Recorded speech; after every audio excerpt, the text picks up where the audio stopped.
Kutsumukseni on julistaa evankeliumia kansakunnille, mutta minua ei ollut koulutettu siihen, eikä minulla ollut riittävästi resursseja kouluttautua.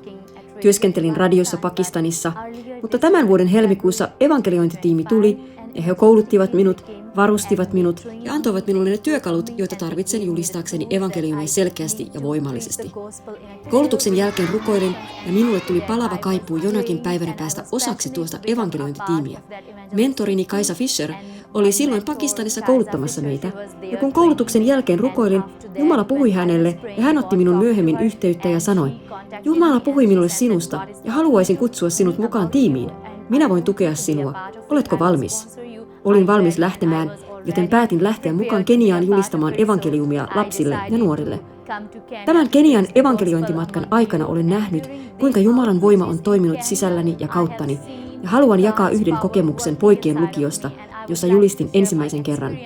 Aluksi he pilkkasivat meitä niin rankasti, että jopa kuskimme meni takaisin autoon odottamaan ja sanoi, en kestä heidän käytöstään. Tällaisissa tilanteissa, kun nuoret nauravat minulle, tulen usein epävarmaksi, mutta Pyhä Henki antoi minulle voimaa ja jatkoin evankeliumin julistamista. He nauroivat minulle, mutta minä en lakannut julistamasta. Kun aloin puhua ristin työstä, heidän ilmeensä muuttuivat yhtäkkiä. Heidän kasvonsa vakavoituivat ja Pyhä Henki kosketti heitä. Heidän käytöksensä muuttui täysin. Olin valtavan iloinen ja innoissani nähdessäni, mitä Jumala teki heidän elämässään evankeliumin voiman kautta. Myös tyttöjen lukiossa, jossa kaikki oppilaat ovat katolilaisia, tapahtui jotain erityistä. Aluksi he sanovat halveksuvasti, kerro sinä vain tarinaasi, ei sillä ole meille mitään merkitystä.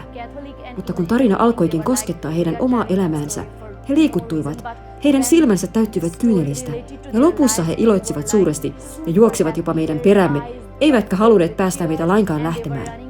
Oli ihmeellistä nähdä, kuinka Jumalan voima vaikutti nuorten elämässä ja kuinka toivo syttyi sinne, missä sitä ei ennen ollut.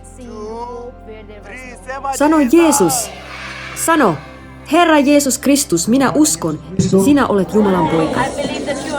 Olen nähnyt tuhansien nuorten antavan elämänsä Jeesukselle Kristukselle. Heidän elämänsä on muuttunut täysin. Evankeliumi kosketti heidän sydämiään.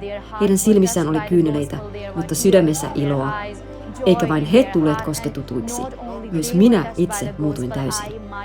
Jumala sytytti minuun uuden tulen, ja se perusta, jonka evankeliointitiimi loi sekä se tuki, jota sain, avasi tien ja toi minut lopulta Keniaan. Tämä kaikki on valmistanut minut lähtemään eteenpäin, kaikkiin maailman kansoihin.